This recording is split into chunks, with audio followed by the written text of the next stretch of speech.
Big Questions with the Dead Milkmen.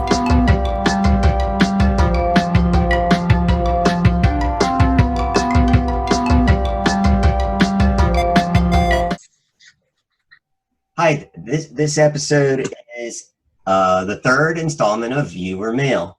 We got some mail, some of which I don't know if we'll get through all these questions, but we'll see. These all came from comments in the video. Sergey Riddle asks,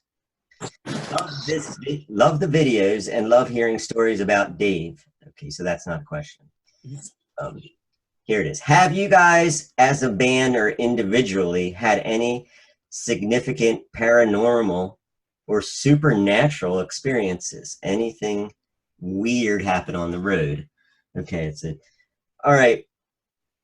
I'm going to say, I'm guessing by paranormal, you mean like ghost sightings and stuff like that. I'm just going to say no. Things not without having ingested a foreign substance. I haven't, or domestic substance for that matter. I think domestic substances. I will say no. You've already heard my stories about the dreams I've had, and they were dreams. Forget it. Let's move on to. Well, I was going to say, I think I told my story in a past episode about when I was a kid and I saw those white shapes. Right. I don't remember us having anything like that on the road. Like altogether, weird. Well, weird things happened on the road, but I don't think that's. Well, of course, weird things happen. Actually, once I went to see two famous spiritualists. Now, not Ed and Lorraine Warren. They're two famous bullshit artists. These were two guys called Siegfried and Roy. And this is when we were playing in Las Vegas. They made a white Bengal tiger, I'm not kidding, appear out of nowhere.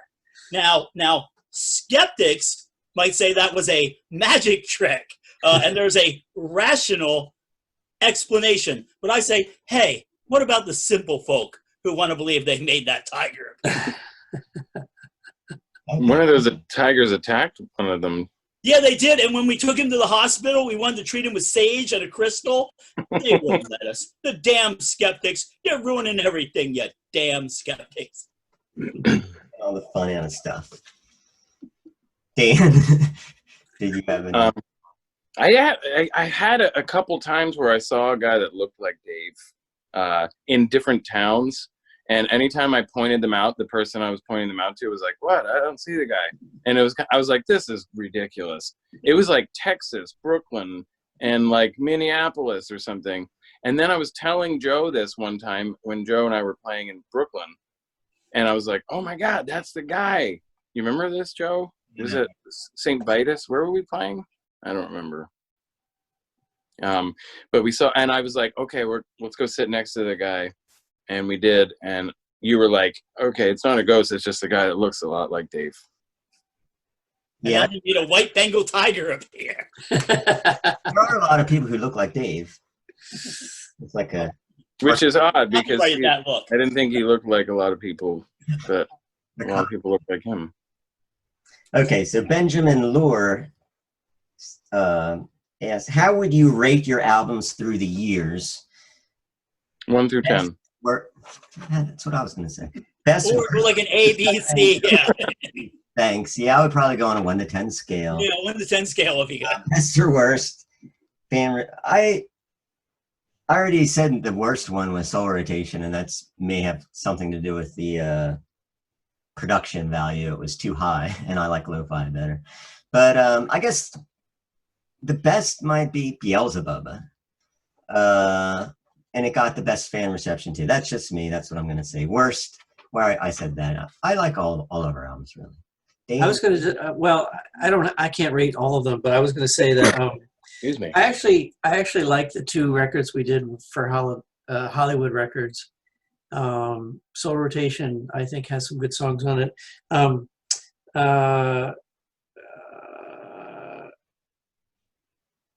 I think there's some good tracks on both of those records. Not Richard But Dick is one of my favorite records.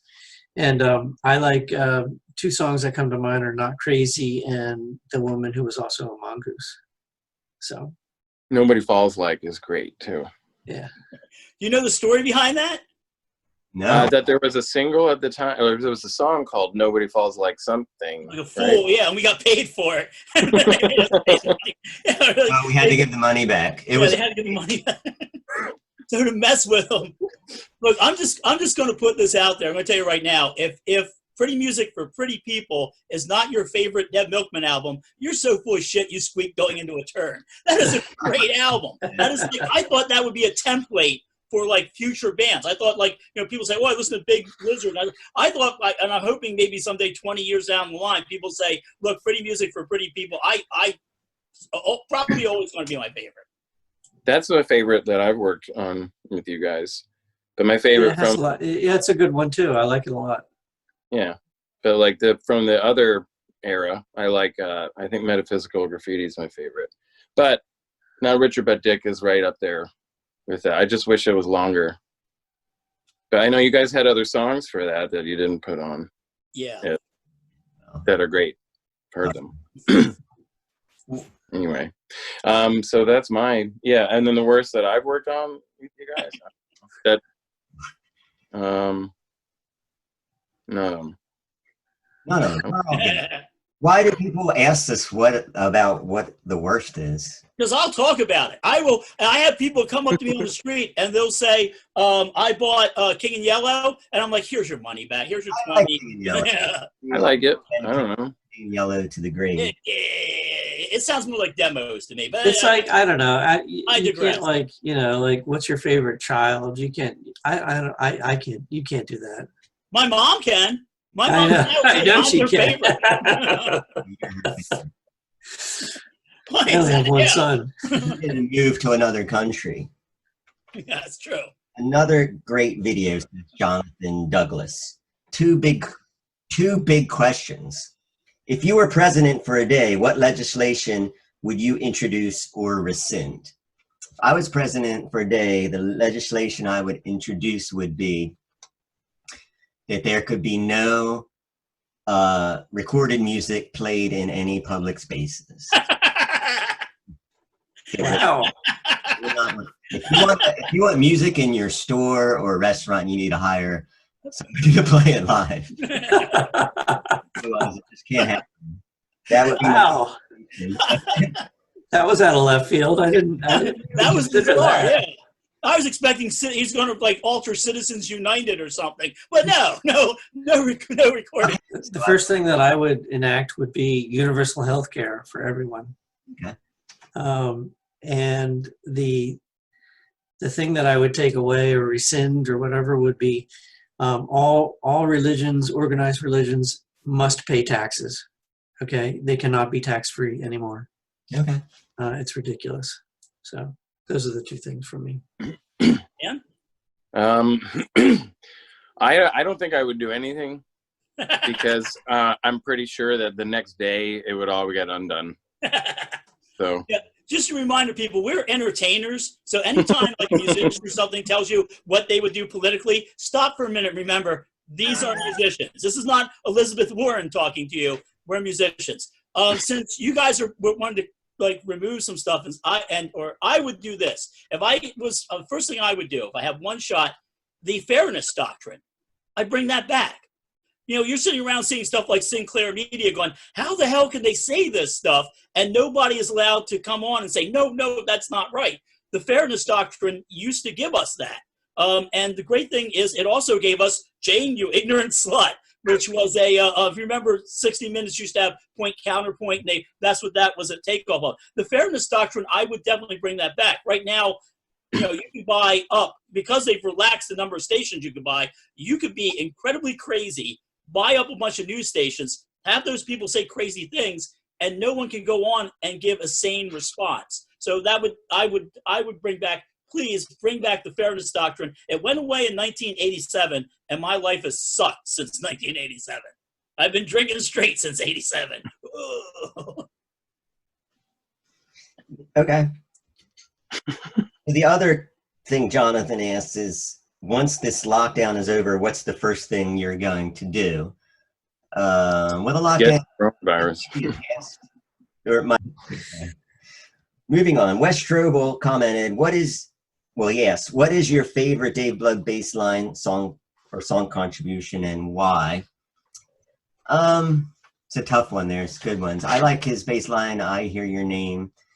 It's very catchy. It gets caught in my head. But I also like the bass line too. I Am the Walrus. That's equally catchy to me. And the song contribution I love of his, it's not a bass line. The lyrics to Ask Me to Dance. They just laugh every time I. Why? Because it's just great. It's just classic Dave. I love Smoking Banana Peels. It's funky. That's actually my answer too, because I've never gotten tired of playing that song for some reason. The bass line is so active. Actually, there's so many different parts in the song, but I also like the in Sri Lanka Sex Hotel, his bass line in that. It's just so dissonant to me. And then there's that's a good one too. That really melodic like interlude part is really cool too. And I like the song I Can't Stay Awake. I think you said he wrote the lyrics to that, right? From Stonies. Mm-hmm. My favorite Dave bass line would be Serrated Edge. But that might be because I can only name 4 or 5 Dead Milkmen songs. But I do like that one. I know I'm going to get to go out and do my thing. My favorite Dan bass line is Dan's bass line on Anthropology Days. I love that bass line. I love the way it sounds on the record. That one makes me happy. So so you get both of them there. For Dave would be Serrated Edge, but for Dan, Anthropology Days. Sounds great. Okay, cool. Thanks. Muhammad Smith asks, what do y'all think of other bands' cover versions of y'all's original songs? Do y'all have any favorites or noteworthy ones? I have one. What's that? I like Skip Heller's. My friend Skip Heller had a group called Skip Heller's Liberal Dose. It was a jazz trio of guitar, organ, and drums. And they did a cover of Punk Rock Girl on their album Katrina Mon Amour. It came out in 2006. That's a really great cover of Punk Rock Girl, instrumental with jazz organ and drums and guitar. It's really cool. I like the guitar song as done by Ghoti Hook. You know that band. I think they're from Pennsylvania. I don't know. Yeah. You got one? Yeah, there's Kathy McCarty's cover of Dean's Dream on that Joe Turned 50 album thing. Remember that? Yeah, that's good. And then runner-up for best, meaning like worst, is that Corey Feldman I'm Flat Way cover. Oh yeah, I forgot about that one. Which I was really eager to hear for many years, and then I finally heard it and was like, that was not worth wanting to hear. It's noteworthy in a bad way. Really bad. Corey, if you're watching, it's really bad. There's only one answer to this, guys. Go Fight's cover of Right Wing Pigeons. Oh, yeah. That nails it. That is really good. Plus, it's one of my songs. No offense to Joe, but usually when somebody covers one of them, they've got like funny facial hair and a unicycle and they're on their way to Brooklyn. You know, with my stuff, you've got to have a pair of cojones to do it.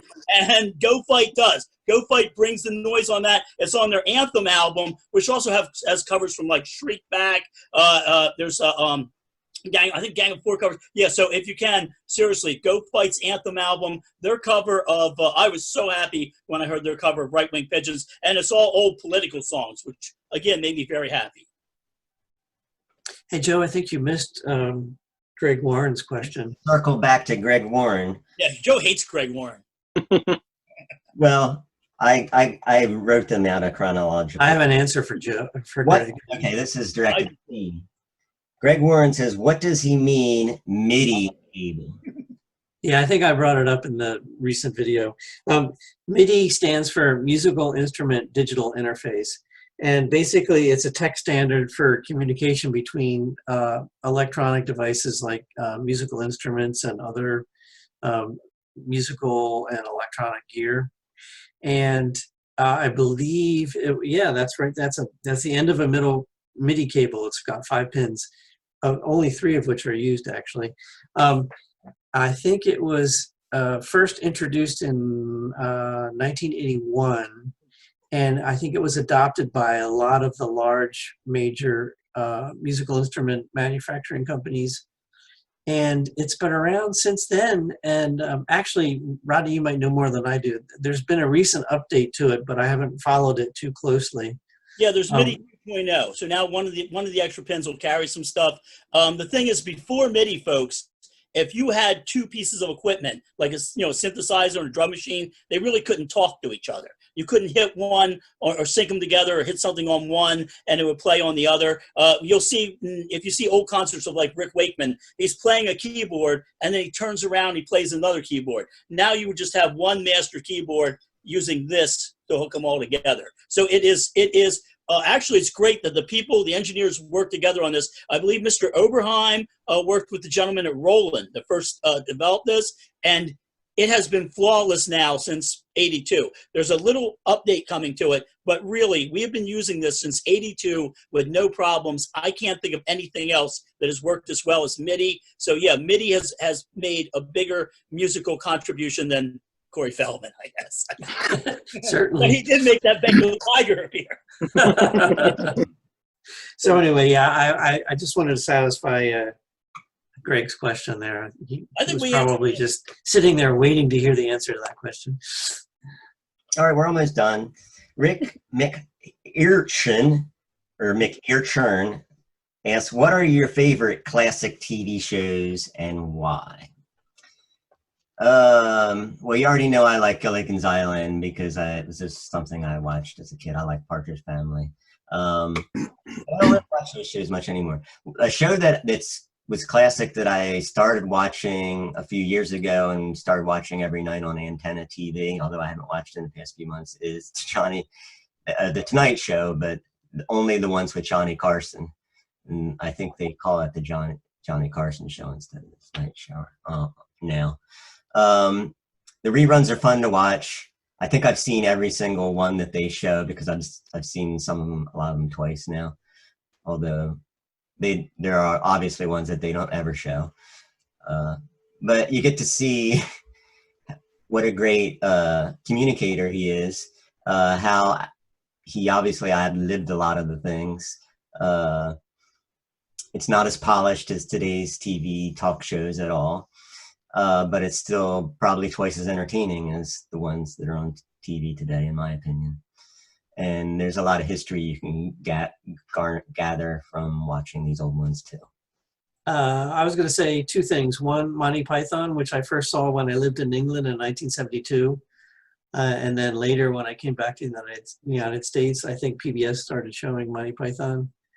But in 72, we were in England and we saw this weird thing come on TV. It was like, what the hell is this? And we were instantly fascinated and laughing and hooked. The other show, I like a lot of science fiction, and it's been a long time since I've seen it, so I'm curious to know whether it holds up or not. I could probably find it online somewhere. I remember being really into a show called Space 1999. I met Martin Landau once, and that's one of the first things I said to him was, we were like, you were great in Space 1999. I actually have a Space 1999 novel. If I'd known you were into it, I'll loan you that. Yeah. Oh yeah, I'd like to read that. Yeah, Barbara Bain and Martin Landau and the ship. I think it was called the Eagle. I remember I was into Estes rockets when I was a kid, and I actually modeled my own version of that from an Estes rocket kit. I think I flew it once and it crashed terribly. Those are 2 that I can think of.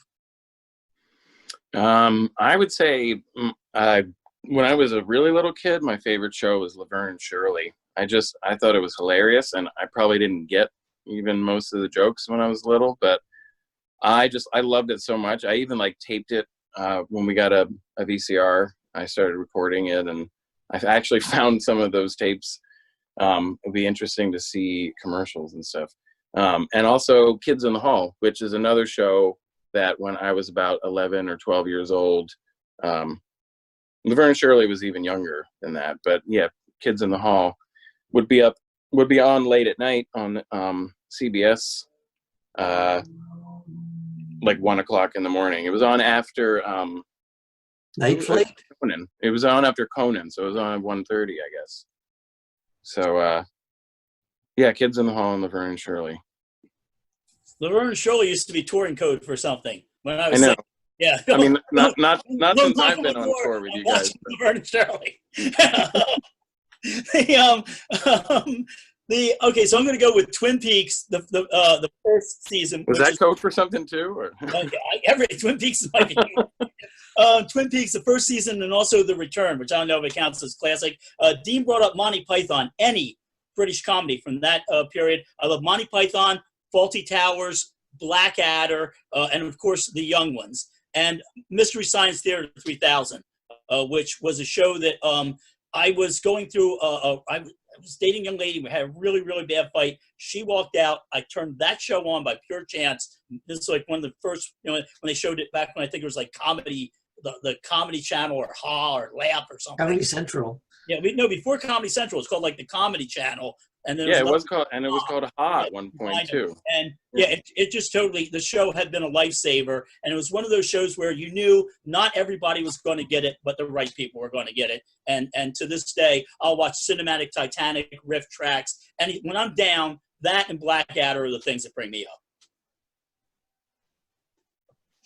Awesome. Billy, this is the last question. Billy wants to know, Rodney, what's up with all the occult stuff? What occult stuff? I have no idea what you could be talking about. Actually, most of it, my friend Murdoch Nichols, who plays bass in a British band called Gorillaz, left a lot of this stuff here. And I'm just keeping an eye on it. And Murdoch had said that it was actually a good investment opportunity. He said, you'll never go broke, investing in occult stuff. So if you have like this wand right here, this is one of my personal ones. And you'll see a collection back there. Yeah, this is probably quadrupled in value since I brought it out. But the total serious reason is that I'm a very logical person. I called bullshit earlier on Ed and Lorraine Warren. I'm an atheist. I'm super logical, and that's how I approach everything. So if somebody says, "Oh, I want to do this," I got to go, "Well, you got to do this, this, this, and this." And I need a vacation from logic every now and then. And my vacation from logic, like Lewis Carroll had Alice in Wonderland, all this occult stuff is my sort of vacation from logic. And it's also really good because even though I don't believe in it, other people do. So if I were to say that Attorney General Bill Barr is going to have a very bad week next week, I don't believe I can do that. But if it happens, other people will. See, there's an excellent documentary called Hail Satan, in which a group of non-theistic Satanists, and they started the Satanic Temple. It's a great organization, fights for all of our rights. They basically came up with a great way to fight Fred Phelps. Now, Fred Phelps was showing up at military funerals and picketing them. And they said, let's have a little fun with Fred. So they invented what's called the Pink Wedding, where they went to the grave of Fred Phelps's mother, and they held what's called a pink wedding, where they married her to another woman in hell. And then they had same-sex couples make out. And they said, whenever a same-sex couple kisses, Fred Phelps's mother receives pleasure in hell. And he went nuts. They tried to arrest them for saying they were desecrating a grave. And I think that I've been an atheist for a long time, but being an atheist is a little stuffy side to it. With this sort of stuff, it's fun. And it also, for me, is like, are you guys familiar with the Philip experiment? There are a group of skeptics and atheists and scientific types like myself in Canada who invented a ghost. They sat around and they had a seance and they invented a ghost called Philip. And they started getting really into it at one point. And then one of them said, wait, like the table's jumping up and down because they're moving. He said, Philip, we just made you up. And it brought them all back to earth. And I think if you're going to be like me and you're going to be sort of super type A and super logical, you're going to need that escape from reality. I think a lot of people need an escape to logic, but I have to go the other way. And this stuff, and by the way, these are exclusive. There's a company I just buy from called Tinker's Company that does all my wands. So I don't get free wands. I'm just letting you know, Tinker Company does my wands. So if Bill Barr has a bad week next week, Tinker Company. Thank you, Tinker. Well, that's all the questions we have. I have one recommendation. It's aimed at all the U.S. citizens that are abroad, meaning in other countries right now, and that is that if you want to, that you can vote in the next general election, and you probably should, and if you want to, you better go start the process now to get your ballot, and you can do that at votefromabroad.org very easily. Dan? Oh, we're going out of order. I recommend Dean goes next. You recommend I go next? Because you got to think of something? Yeah, I'm trying to think. I'm always the last to order. All right, I've got two things. So I'll All right. give you a little time, Dan, to come up with something. One is I want to recommend a YouTube channel called, what is it called? It's called The Art Assignment. It's they've got It's fantastic. They've got hundreds of videos about the art world. They're usually like 10 minutes, 15 minutes long. They're really, really great. Some of them are even goofy. They have like cooking shows based on like artists. The one that was posted today is called The Definition of Art. What else? There's one about the art that was never finished. Those paintings that you see there where they just kind of like never. So it's called The Art Assignment. I highly recommend it. It's just totally random. You could just jump in and watch something. The other thing I want to recommend is an article posted online today, July 23rd, 2020, by the writer David Roth. And it's called Donald Trump is Devouring His Country. And we'll provide the link to that. It is the most sobering, well-written article that I have read in a long time online about what is going on right now in America. It is pretty chilling. So I highly recommend that article. And those are my two recommendations. I recommend that you pay your bills and or just don't have them. You know? I see, Dan, that's aimed at me because I don't pay my bills. So I see where you're going. But you don't have any, right? Hundreds. One step ahead of the law. Yeah. I'd like to take a minute, first of all, to say goodbye to Representative John Lewis. Yes. If your kids need a hero, or you need to show your kids somebody to, try to live up to, you can't do much better than John Lewis. John Lewis would go out, protest, get beaten, and be back protesting the next day. Arrested over 40 times, spent his last 6 months battling cancer, and I'm sure he slapped cancer around a lot. Representative John Lewis was one of the people who was the best of America, and he will be missed. As for musical recommendations, a artist called White Boy Scream. White Boy Scream is an opera singer out of LA who does some very interesting stuff. It's a lot like the stuff that Dan does during the challenges. It's wonderfully weird, and it's good, and it's challenging, and it's brilliant. It's kind of opera meets noise meets. There's bits of trip hop in there. I really like it, and I highly recommend. And of course, there'll be links. The other thing I want to recommend, they just wrapped up their 3-year deep dive into the In Search Of series, the Illuminati Social Club. And we're going to, I'll give a link, and it'll be up in the thing. You want to check out the episode you want to go to first for the In Search Of series, because I play a little tiny role in this. Is the episode called Butt Dial from 2 a.m. Jer. So it's Butt Dial from 2 a.m. Jer. It's about trying to communicate, goes all the way back to the beginning with the spirit world. It is one of my favorite episodes of In Search Of because it's so bad. And spoiler alert, it features a guy who has a Thomas Edison fetish. It is so bizarre. I warned these guys about this episode 3 years ago, and regularly I go, "You're getting closer. You're getting closer." And yes, they were so happy it met their expectations. So yeah, that'll be there, and maybe a link to the people, Tinker's Company, that make my wands.